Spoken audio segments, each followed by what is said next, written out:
মহেশতলায় খালের ওপর অবৈধ নির্মাণকারীকে ধমক দিলেন councillor. Viral video. Like share follow করুন ফেসবুকে rgm.news। মহেশতলায় খালের ওপর অবৈধ নির্মাণকারীকে ধমক দিলেন কাউন্সিলর। Viral video. দক্ষিণ 24 পরগনার মহেশতলা পুরসভার 17 নম্বর ওয়ার্ডের তৃণমূল কাউন্সিলর শুভাশিস দাস তার নিজের ওয়ার্ড পরিদর্শনে বেরিয়েছিলেন। তার কাছে খবর আসছিল পুরনো মণিখালের ওপর বেশ কিছু পরিবার অবৈজ্ঞানিক পদ্ধতিতে নিজের সুবিধার্থে ঢালাই কংক্রিটের ব্রিজ বানিয়ে বসবাস করছেন, যার ফলে খালের বেশ খানিকটা অংশ কোনোভাবেই পরিষ্কার করা যাচ্ছিল না। এই কারণে 17 নম্বর ওয়ার্ডের অন্তত 3টি বুথ পুরোপুরি জলমগ্ন। প্রত্যেকবারই ওই পরিবারগুলি তাদের পরিবারে যাতায়াতের ব্রিজগুলি ভেঙে দেওয়ার প্রতিশ্রুতি দিলেও কোনোভাবেই তারা ভাঙছিল না। তাই এক প্রকার চড়াশুড়ি কাউন্সিলর তাদেরকে খালের উপরে তৈরি নিজেদের ব্যবহারের ব্রিজগুলো ভেঙে দেওয়ার কথা বলেন। শুভাশিস দাসের দাবি, খাল সংস্কারের কাজ সম্পূর্ণ হলে জলমগ্ন ওয়ার্ডের বিস্তীর্ণ এলাকায় নিকাশি সুবন্দোবস্ত করা যাবে। আরও দাবি, সামনের বছর এই জলকষ্ট সাধারণ মানুষের আর থাকবে না। প্রসঙ্গত উল্লেখ্য, প্রায় 51 বছর বাদে এই খাল সংস্কারের কাজ শুরু হয়েছে। সেক্ষেত্রে বেশ কিছু পরিবার নিজে থেকেই খাল দখল করে গড়ে তোলা বাড়িঘর এবং দোকানগুলি ভেঙে অন্যত্র সরিয়ে নিয়ে গেলেও এই পরিবারগুলি নানা অজুহাত দেখাচ্ছে। নির্মাণকারী শঙ্কু মণ্ডল জানিয়েছেন, 2009 সালে তিনি তৈরি করেছেন এই নির্মাণ। তার মায়ের নামে পারমিশন করা হয়েছিল পৌরসভা থেকে, তবে আলাদাভাবে নির্মাণ করা হয়নি। বাড়ির সঙ্গে নির্মাণ করা হয়েছে। 2009 সালে যিনি কাউন্সিলর ছিলেন দুলাল চন্দ্র দাস, তিনি গিয়ে দেখেছিলেন, তারপরে নির্মাণের কাজ শুরু হয় বলে জানান। মহেশতলা থেকে শেখ মনির রিপোর্ট, rgm.news। আপনি কি করবেন? আপনি দেখে নিন, আমার দেখার দরকার। আপনার এই ব্রিজটা করার পারমিশনটা কিন্তু সেটা সবচেয়ে বড় কথা। এটা হয় নাকি এই ব্রিজটা এত বড় একটা 8 ফুট চওড়া 30 ফুট লম্বা একটা কনস্ট্রাকশন, পাকা কনস্ট্রাকশন, সরকারি পারমিশন কোথায় আপনার কাছে? আমরা সরকারের কাছে দৌড়ে দৌড়ে ব্রিজ বানানোর পারমিশন পাচ্ছি না, আর আপনি ইচ্ছা খুশি ব্রিজ বানিয়ে দিতে। দল কাউন্সিলর কে ছিল সে দেখেনি? যে নির্মাণ করেছেন কত বছর আগে করেছেন? 2009 জাস্ট তৃণমূল সরকার যখন এসেছে, তৃণমূলের আমলেই। কাল আপনাকে এসে দেখা গেল কাউন্সিলর ধমকা দেয়, কি বলছিলেন?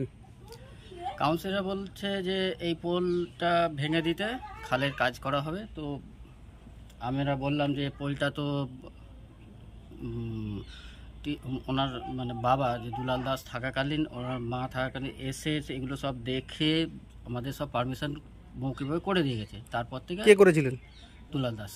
আচ্ছা, হ্যাঁ, এবং ওই সময়তে বলেও দিয়ে গেছে যে এইগুলো কোনো অসুবিধা হবে না, এখান থেকে এদিকে থাকে এই পাশে, হ্যাঁ এই পাশে এদিকে ডান দিকে যাওয়ার জন্য একটা রাস্তা এবং বাদিকে যাওয়ার জন্য রাস্তা, এখান থেকে এটাকে 200 সাইডে আলাদা করে দরকার হলে দুই ভাইয়ের পার্টিশন করে নিয়ে ব্যবহার করতে হবে। তো তারপরে থেকে যথারীতি এগুলো আমরা ব্যবহার করছি। আর বাড়ি যখন হয়, বাড়িটা হচ্ছে ওই মিউনিসিপ্যালিটির যে সেই সময় যা প্ল্যান যে হয়, আমাদের বাড়ির যে প্ল্যান ওই মিউনিসিপ্যালিটির যেটা সরকারের যেটা দেওয়া ভর্তুকি, যে সেই প্ল্যানেতেই বাড়িটা হয়েছে। তো হয়নি, কারণ ওই সময় তো কোনো প্ল্যান এইসব। আপনি এই ব্রিজটা করার জন্য কোনো পারমিশন নিয়েছিলেন? ব্রিজের জন্য কি, ব্রিজ যখন বাড়ি দিয়ে হয় তখন সাথেই হয়েছে, বাড়ির সাথেই একসাথে হয়েছে, আলাদা করে তো কিছু হয়নি। মানে বাড়ি যে হয়েছে বাড়ির সাথেই হয়েছে। মানে কি পারমিশন করানো হয়েছিল? যে আমাদের পঞ্চায়েতে যে মিউনিসিপ্যালিটি থেকে যে বাড়ি যে প্ল্যান দিয়েছিল আমার মায়ের নামে, সেই মায়ের নামে তো রীতিমতো সার্টিফিকেট ইস্যু করা হয়েছে। তো সেই সার্টিফিকেট তো আমাদের কাছে আছে। তো বাড়ির প্ল্যান আর আলাদা করে তো ওই সময় তো কোনো, ওরা প্ল্যান তো না দিয়েছে না, প্ল্যান চেয়েছে। মানে বাড়ির প্ল্যান করেছে, আপনাকে কি সেতুর প্ল্যান দিয়েছিল? বাড়ির সাথে এটা পুরো বিম বাড়ির সাথে টাই আপ করা আছে, আলাদা করে তো সেতু বলে তো এটা তো করা হয়নি কিছু। এটা তো বাড়ির সাথে পুরো টান আপ করা আছে, একদম পুরো খালের উপরেই। খালের উপরেই। আপনার নাম? শঙ্কু মণ্ডল। কাউন্সিলর কাল কি বললেন? কাউন্সিলর এসে বললো যে না, এটা পোলটা অনেক বড় পোল আছে, এত বড় পোল রাখা যাবে না। আমি বললাম যে এই পোলটা যখন বানানো হয়েছিল, তখন বানানোর পরে প্রবলেমে হয়েছিল, তো ওনার বাবা এসেছিলেন, তো কাকু বলতাম, তো কাকু এসেছিলেন, এসে দেখলো, দেখার পরে সব কিছু। কাকু বলতে কে? দুলাল দাস। আচ্ছা, দুলাল দাস এসে দেখেছে, মা গিয়েছিল, আমার দিদি ছিল, ওই সময় যারা যারা ছিল ওনাদের সব সাথে সকলেই এসে দেখেছে, দেখে এগুলো সব পারমিশন করে বলে দিয়ে গেছে এইভাবে এইভাবে করে ব্যবহার করো, ব্যাস সেই মতনই চলে যাচ্ছে। হ্যাঁ, সেই মতো চলছে। আপনার নাম? শঙ্কু মণ্ডল। এই জায়গাটার নাম? চকমের। এই জায়গাটা এটা সর্দারপাড়া। সেখানে এক ব্যক্তি খালের উপরেই নির্মাণ করেছে, তাকে ধমক দিতে দেখা, কি বলবেন এই সম্বন্ধে? আপনারা জানেন যে গত 2-3 মাস আগে আমাদের প্রিয় সাংসদ শ্রী অভিষেক বন্দ্যোপাধ্যায়ের নেতৃত্বে, ওনার নির্দেশে আমরা ওল্ড মণিখাল 51 বছর পর কাটার কাজ শুরু হয়েছে।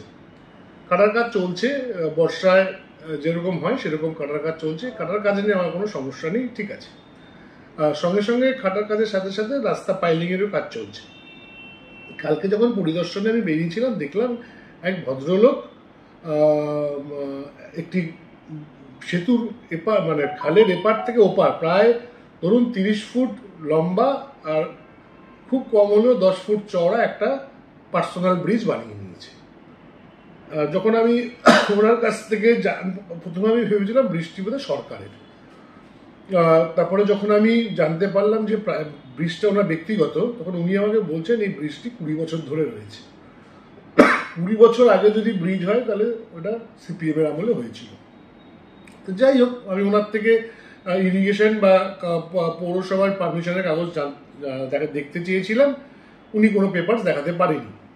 এবং ওই ব্রিজটিকে ইমিডিয়েটলি ভেঙে দিতে হবে। অলরেডি আমি আজকে পৌরসভায় চিঠি করেছি ওই ব্রিজটি যাতে ভেঙে দেওয়া হয়। কারণ ওই ব্রিজটি আমি নিজের চোখে যেটা দেখেছি যে শুধু ব্রিজটি বানায়নি, খালের উপরে প্রায় 8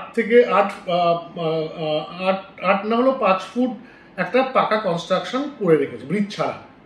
তো এই জায়গাটা যদি আমরা ইনক্রোচটা যদি ভাঙতে না পারি বা সরাতে না পারি, খালের জল কিন্তু বেরোনোটা মুশকিল। কারণ খালটা দেখা যাচ্ছে 30 ফুট চওড়া, ওখানে এসে দাঁড়াচ্ছে ধরুন ব্রিজটা যদি এখন যে অবস্থায় আছে তাতে 10 ফুট থেকে জল বেরোবে। 30 ফুটের জলটা যদি 10 ফুট ওখানে গিয়ে বেরোয় তাহলে কিন্তু জলটা বেরোতে অনেক সমস্যা হবে।